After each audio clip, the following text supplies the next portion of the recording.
Subscribe to Mufti Tariq Online and press the bell icon for more videos. السلام علیکم ورحمۃ اللہ۔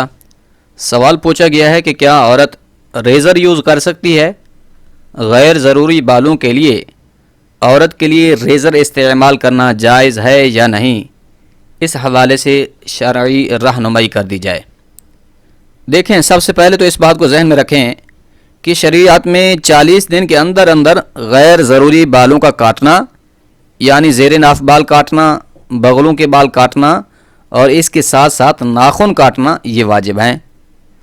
اب اگر کوئی انسان 40 دن سے زیادہ تاخیر کرتا ہے تو یہ تاخیر کرنا مکروہ تحریمی ہے اور وہ شخص گناہگار ہوگا۔ شریعت نے ان غیر ضروری بالوں کو 40 دن کے اندر کاٹنے کا تو حکم دیا ہے، لیکن یہ نہیں کہا کہ اس چیز سے کاٹنے ہیں اور اس چیز سے نہیں کاٹنے۔ جس دور میں جو آلات پائے جاتے ہوں ان میں سے جس چیز کے ساتھ آسانی سے آپ ان بالوں کی صفائی کر سکتے ہیں تو اس چیز کا استعمال کرنا بالکل جائز ہے اور درست بھی ہے، اس میں کوئی حرج نہیں ہے۔ اب اگر کوئی عورت یہ سمجھتی ہے کہ وہ ریزر استعمال کر کے اچھے طریقے سے پاکی حاصل کر سکتی ہے تو وہ ریزر استعمال کر سکتی ہے، شرعی اعتبار سے اس میں کوئی حرج نہیں ہے۔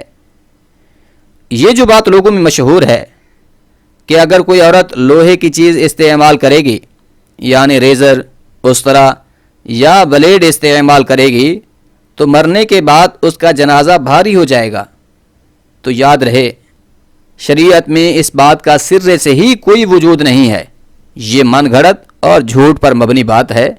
اس میں کوئی حرج نہیں ہے کہ اگر عورت یہ چاہتی ہے کہ ریزر سے وہ اچھے طریقے سے پاکی حاصل کر سکتی ہے تو اس کا استعمال کرنا بالکل جائز اور درست ہے۔ اسی طرح بعض مرد بھی یہ سوال کرتے ہیں کہ ہمیں جسم میں الرجی ہے، ہم بلیڈ یا ریزر کا استعمال نہیں کر سکتے، تو کیا ہم ہیئر ریموو کریم استعمال کر سکتے ہیں؟ تو یہ بھی سمجھ لیں کہ مردوں کے لیے بھی کریم کا یوز کرنا بالکل جائز اور درست ہے، یعنی اگر کسی کی جلد ایسی ہے کہ وہ بلیڈ یوز نہیں کر سکتا، اسے نقصان پہنچنے کا اندیشہ ہے یا تکلیف ہوتی ہے، تو وہ پاکی حاصل کرنے کے لیے کریم استعمال کرنا چاہے تو کر سکتا ہے، اس میں کوئی حرج نہیں ہے۔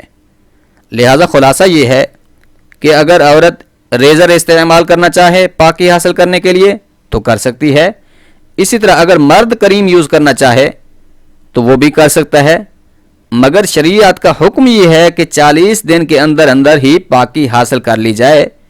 اگر 40 دن سے تاخیر کریں گے تو گناہگار ہوں گے۔ امید ہے بات سمجھ آ گئی ہوگی۔